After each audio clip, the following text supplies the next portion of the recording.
Thank you very much, Mr. Speaker. Certainly a pleasure to stand today and add to the debate and speak to Bill number 44, an act to amend the Municipalities Act. And certainly I know it's getting late here in the day, and we've heard from a number of individuals so far. Of course, some great commentary from the member for Cape St. Francis. Member from Mount Pearl Southlands had a little bit to add, and of course the member for St. John's East Kitty-Vitty. But I'd certainly first like to start by thanking the Minister of Municipal Affairs, member for Bay of Islands, and of course his Parliamentary Secretary, the member for Lab West, for contributing to the important pieces of this legislation. Because really, I guess to summarize, we're only doing two things here. And two very simple things, and hence why I felt it was important for me to add two things that are really near and dear to my district, and two things that we've been hearing quite a lot about over in the Stephenville and the Port Peninsula in particular over the last number of years. And those two things are, again, very simple. Number one, the disposal of personal property. Essentially what we're doing here is giving an opportunity for local service districts and or municipalities to gift pieces of infrastructure to neighbouring areas. I mean, why? I don't see how you could possibly debate that. I think it was kind of picked at a little bit by the member for St. John's East Kitty-Vitty, or perhaps it was the member for Cape St. Francis mentioned around conflict of interest. But in any event, as the member for Lab West alluded to, you have to have 2/3 of the vote of council, and of course the minister will have a say there as well. This is something that myself and my colleague, the member for St. George's Humber, with neighbouring municipalities encompassing the Greater Bay St. George region, have heard. And we've had councils wish to gift a fire truck to local service districts or to a neighbouring municipality. So this is something that's common, something that's tangible, and it certainly encourages sharing and sharing of services. The other piece, the civic addressing. And the civic addressing is particularly important.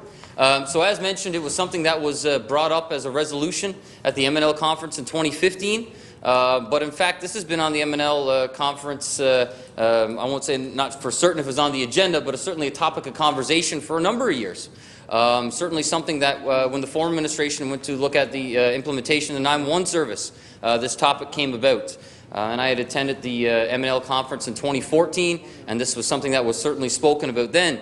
And so what it is we're giving the ability to local service districts to charge a fee to implement civic addressing. We're not mandating them to do so. So under the previous legislation, there was no ability for them to charge a fee to implement civic addressing.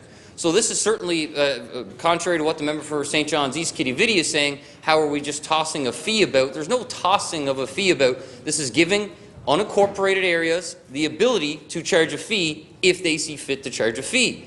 And the fact that they didn't have this ability before, quite troubling, really. And so certainly to commend the minister to bring forward just a simple change to this legislation that will do so much.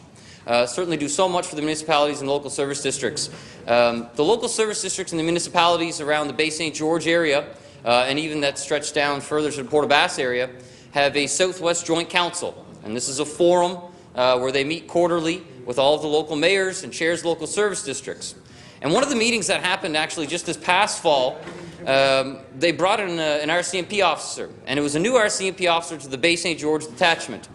And the RCMP officer said, very pleased to work here, very welcoming area and community, but if you're not from here, addressing is terrible. So just because so-and-so lives on Main Road, how am I supposed to know that the Blue House was the one that I needed to attend to the call to? So we even have some local service districts in my particular area, the Port Peninsula, where it could be House 99 starting in one direction, working its way back to number 1, heading west, and then in the opposite direction, heading east, you have a house number 99 also working its way back to 1, and both of them are in the community of Piccadilly. So how is an RCMP officer to know where to respond? So it's not only pertinent to the RCMP, certainly pertinent to all other emergency services, fire, ambulance, so on and so forth. So I just wanted to say, just wanted to add my voice to the commentary here this afternoon. As I say, I think it's something that's really important, something very easy to do. Very easy to do, very minor change, and again, contrary to what was mentioned earlier, there's no mandating of local service districts to now go out and charge a fee. Certainly this is something that the local service districts would have to do amongst themselves and in conjunction with the other members that sit around their table to ensure that this is something they want to move forward with. But this just gives them the ability to do so. Certainly a great change to this legislation, and again I wanted to commend the minister and his staff for bringing this to the House of Assembly. Thank you very much, Mr. Speaker.